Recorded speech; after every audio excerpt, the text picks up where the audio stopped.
প্ৰিয় বিশ্বাসীসকল, আমাৰ আত্মিক পিতৃ মেট্ৰপলিটান আমাৰ মাজত আৰু নাই। আজি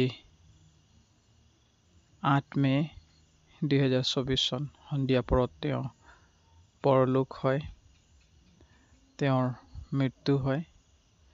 আৰু এই দুখৰ খবৰ আমি ইতিমধ্যে শুনিলোঁ। আৰু এই দুখৰ খবৰ শুনি আমি ভাঙি পৰিছোঁ। গতিকে তেওঁৰ পৰিয়ালসকলৰ কাৰণে, তেওঁৰ আত্মীয় স্বজনৰ কাৰণে প্ৰাৰ্থনা কৰিব আৰু তেওঁবিলাক যাতে আত্মিকভাৱে, শাৰীৰিকভাৱেও ষ্ট্ৰং হৈ থাকিব। আৰু এই যি দুখৰ খবৰ, এই দুখৰ খবৰ আমাৰ সঁচাকৈ মণ্ডলীৰ কাৰণে এটা বহুত লছ আৰু বহুত ডাঙৰ আমাৰ এটা দুখ লগা খবৰ হয়। গতিকে এই যি লেটাৰ আপোনালোকে চাই আছে, আৰু এই লেটাৰৰ যোগেদি কনফাৰ্ম কৰা হ'ল যে তেওঁৰ মৃত্যু হ'ল। তেওঁ ঈশ্বৰৰ গৃহলৈ গ'ল।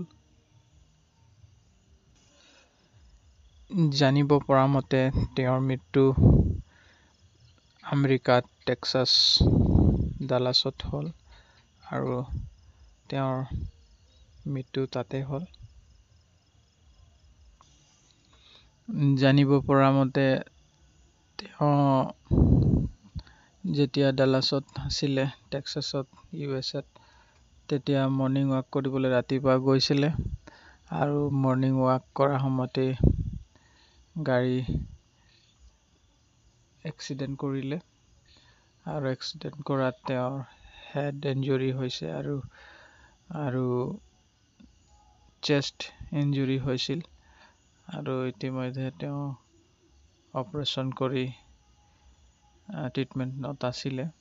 আৰু আজি সন্ধিয়া অৰ্থাৎ 8 মে, আজি সন্ধিয়া তেওঁৰ কাৰ্ডিঅ' এৰেষ্ট হ'ল আৰু কাৰ্ডিঅ' এৰেষ্ট হৈ পেলাই তেওঁৰ মৃত্যু হ'ল।